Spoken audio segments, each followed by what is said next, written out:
Olá, meus queridos amigos, forte abraço para todos vocês, meus irmãos, sejam todos muito bem-vindos. Eu sou Ailton e esse é o canal A Luz da Escritura e vamos falar sobre uma profecia, o cumprimento de uma profecia que está aí acontecendo nesse exato momento, né? Tivemos aí um terremoto lá na região de Israel, bem na região do Mar Morto, ok? E a região do Mar Morto nós sabemos, o Mar Morto ele está secando. Eu vou até mostrar para vocês aqui uma imagem, né? Tá aqui. O Mar Morto ele está secando, pode ver. Seca bastante a cada ano. E é o cumprimento de uma profecia. Automaticamente aqui nas praias, né, aos arredores do Mar Morto, onde ele está secando, estão aparecendo enormes buracos que eles chamam de bolaines, certo? Esses buracos eles chamam de bolaines, né?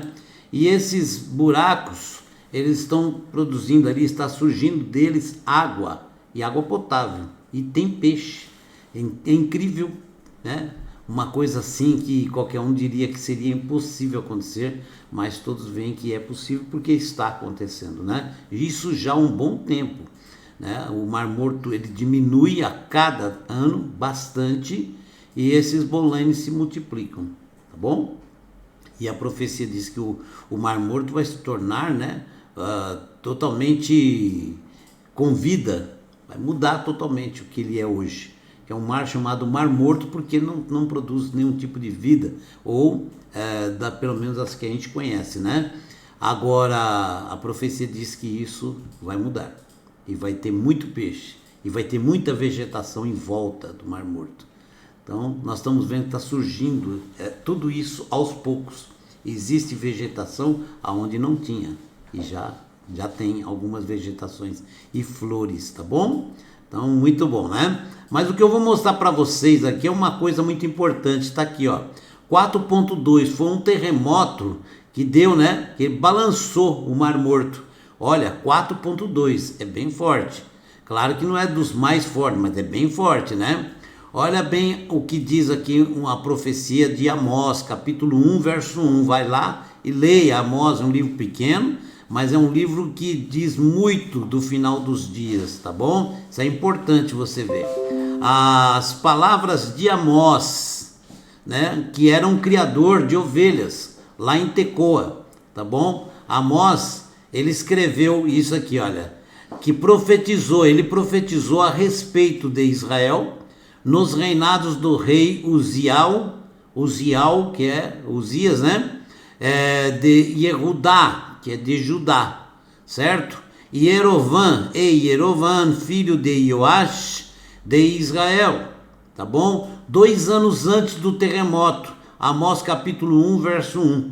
Então Amós fez essa profecia, ele era um simples criador de ovelha, tá bom? Então, veja bem, Deus escolhe os seus profetas, né? Não são os profetas que escolhem a Deus, é Deus quem escolhe os seus profetas, com quem ele vai falar, tá bom? Lembram da história, né, dos irmãos de Moisés, que eles falam, por que Deus fala com você e não fala com nós, né? E o que aconteceu? Vocês estão lembrados, né? O povo de Israel reclamou porque Deus não falava com ele. Deus falou, tá bom, manda que eles se preparem durante uma semana, 7 dias. E eles se prepararam, inclusive não podiam ter contato físico, né, com suas esposas. O que aconteceu?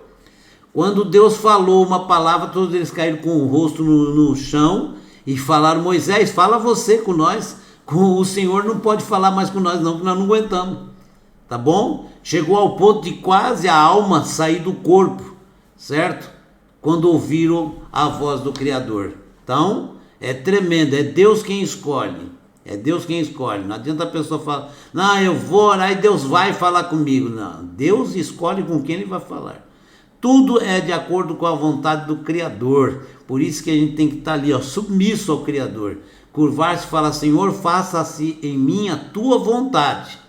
Miriam falou isso, Maria, né? Conhecida como Maria, era Miriam o nome dela, certo? Então, olha bem o que está acontecendo. Isso aqui é uma vista do Mar Morto, né? E seus arredores em 5 de novembro de 2020, tá vendo? Muito bonito, né? E impressionante o local, tá? Um terremoto de magnitude 4.2 foi sentido no sul de Israel na noite de terça-feira, às 2h08 da madrugada, certo? O epicentro do terremoto, quer dizer, o centro, né, o olho do terremoto, foi 68 quilômetros a nordeste de Eliat, tá? Cidade, a região de Israel ali, né? E uma profundidade de 10 quilômetros, ok? Então tá aqui um mapa de Israel, né? Da região ali, olha aí, ó, tá bom?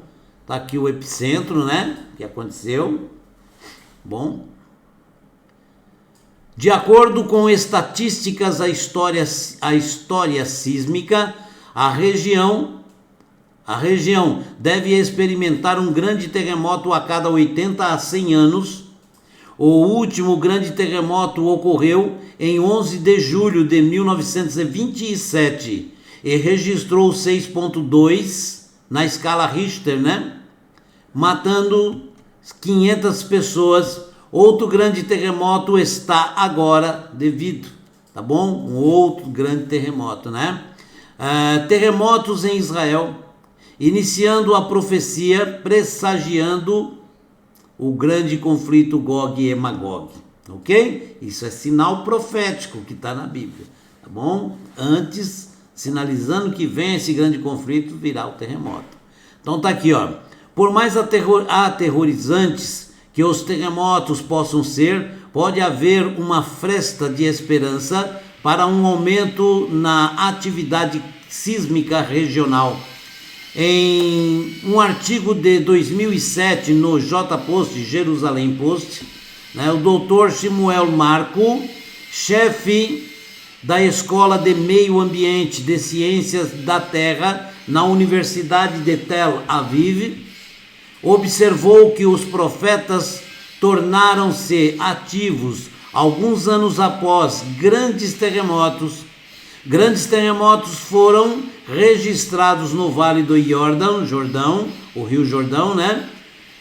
Nos anos 31 AEC, 363 DC, 749 DC e 1033 DC, ok? Portanto, aproximadamente, escreveu Dr. Marco, né?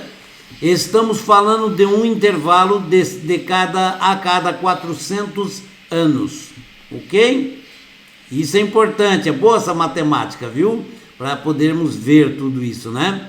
Se seguirmos os padrões da natureza, um grande terremoto deve ser esperado a qualquer momento, certo? Só que antes de um grande terremoto, existem outros terremotos periféricos, né? Pequenos, bem menores, tá bom? Que eles estão, que é como se tivesse tudo se ajeitando lá, até que dá uma derrubada em tudo, quer dizer, vem um grande terremoto. Então, há pequenos terremotos ou terremotos menores, né? Antes que venha um grande, gigantesco terremoto.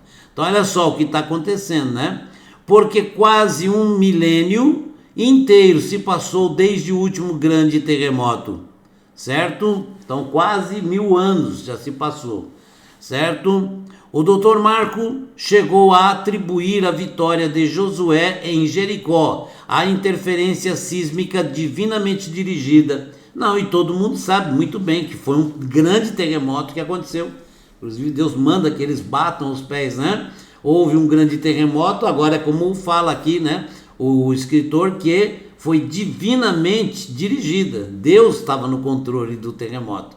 Era para acontecer só tais coisas. Tanto que vimos que as muralhas da cidade caíram, mas caíram prédios também, tá bom? Então as muralhas caíram para que Israel adentrasse a cidade. A destruição das paredes da cidade e o represamento do rio, que aconteceu também, né?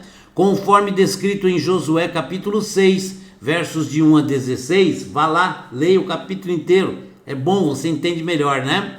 É geralmente aceito pela maioria dos arqueólogos como sendo o resultado de um terremoto, possivelmente a falha de Jericó. Dr. Marco escreveu, né? A teoria do Dr. Marco é certamente consistente com os profetas Amós e Zacarias, tá bom? Os profetas Amós e Zacarias previram tudo isso, né? Cujos períodos de profecia foram expressamente orientados em torno de um grande terremoto, ok?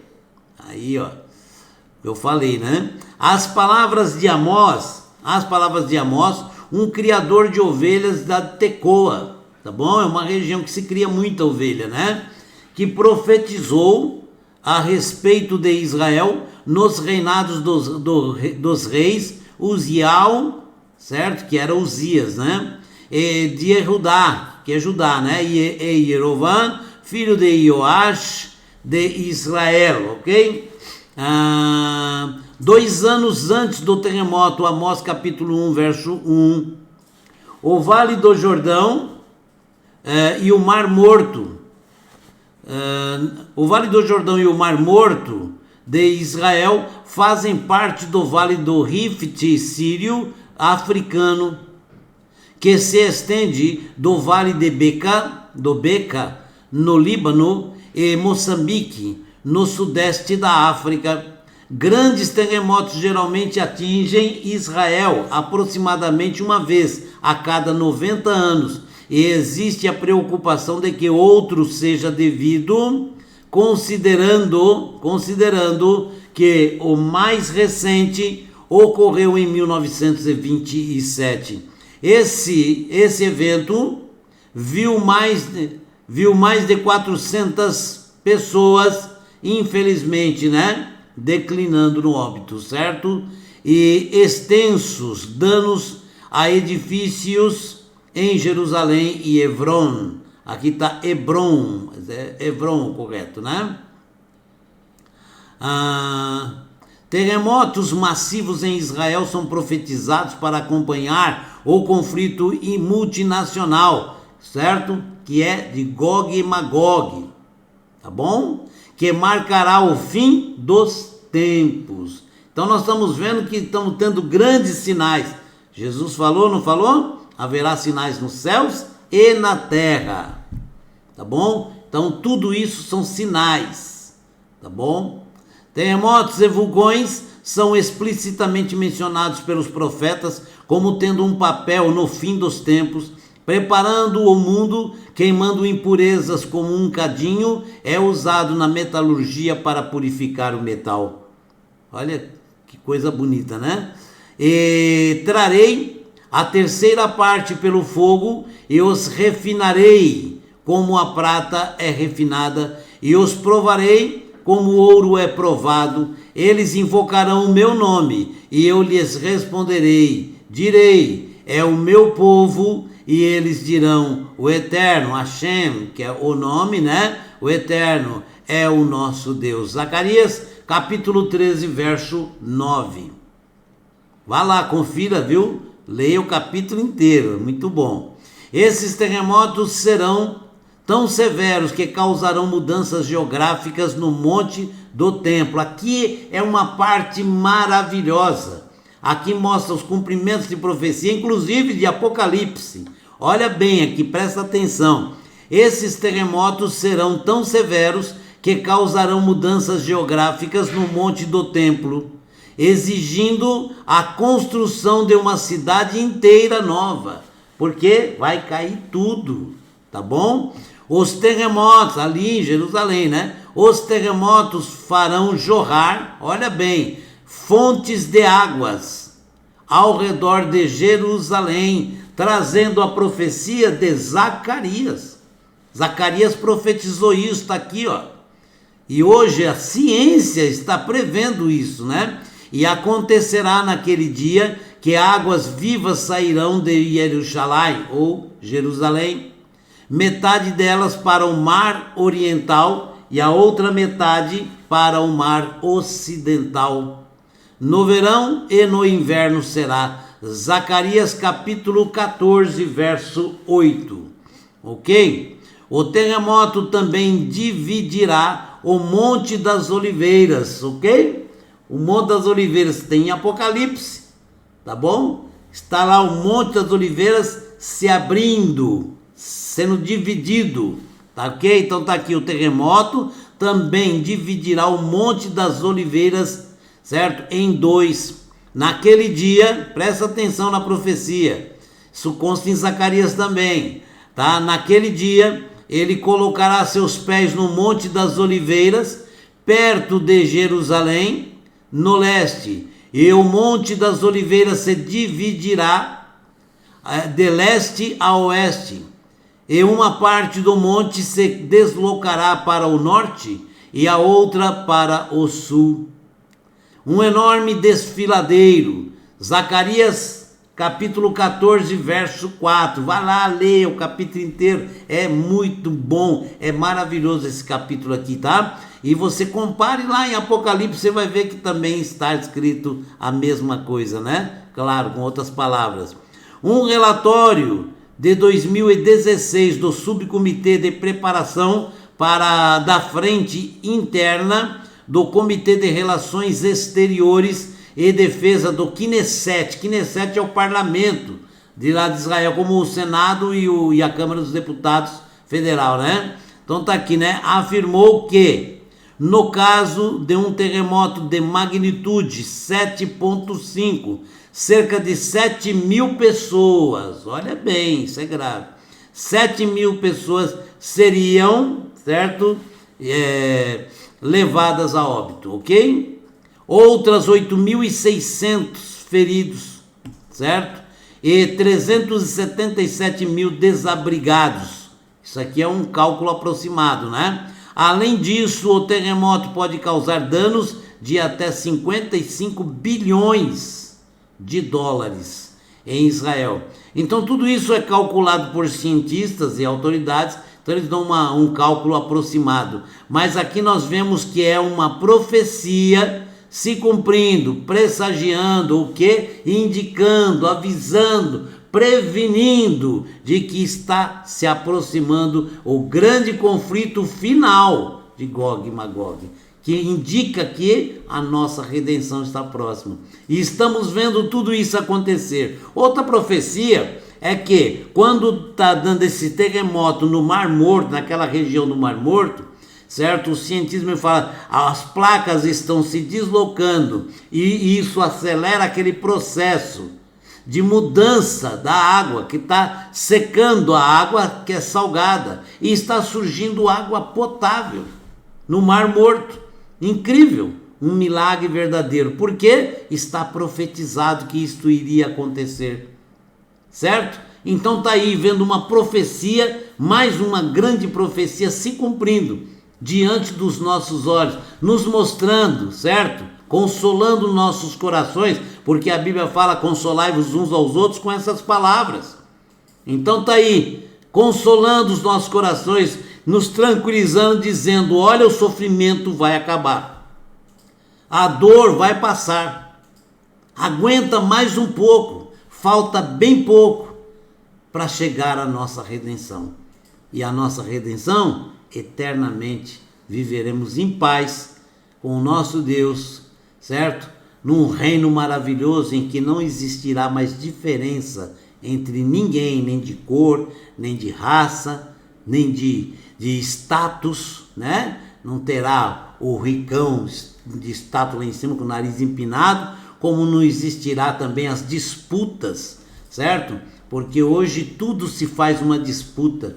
Se uma pessoa grita, ele vai concorrer com outro para ver quem grita mais alto. As pessoas sempre têm aquela tendência de mostrar, eu faço melhor, ou de outra maneira, eu faço de um jeito mais especial que você. Em tudo se cria disputa, isso tudo não é bom. Não é bom porque essas disputas, elas vão para todos os campos e leva muitas vezes ao fracasso total da humanidade. Isso é que gerou todos esses conflitos. Disputa religiosa, disputa de economia, disputa no campo artístico, cultural, e assim vai. Cada um procura tirar dos outros e trazer para si, para que ele fique cada vez mais forte. Então, nós temos que nos unir, estarmos juntos, orando uns pelos outros, porque a nossa redenção está mais próxima do que você possa imaginar. Está bem perto, bem perto. Então, te prepara. E como é que você se prepara? Joelho no chão, jejum e oração, clamor, confiança, certeza de que o nosso Deus nos ouve e não nos desampara. Amém? O Eterno te abençoe e te guarde. Até o próximo vídeo. Obrigado pelo seu carinho e se inscreva se você não é inscrito e ajude o nosso canal, né? Aí divulgando, compartilhando, porque ajuda bastante, tá bom? E comente, porque o comentário também ajuda muito o canal, tá bom? Shalom, um forte abraço para todos, até o próximo.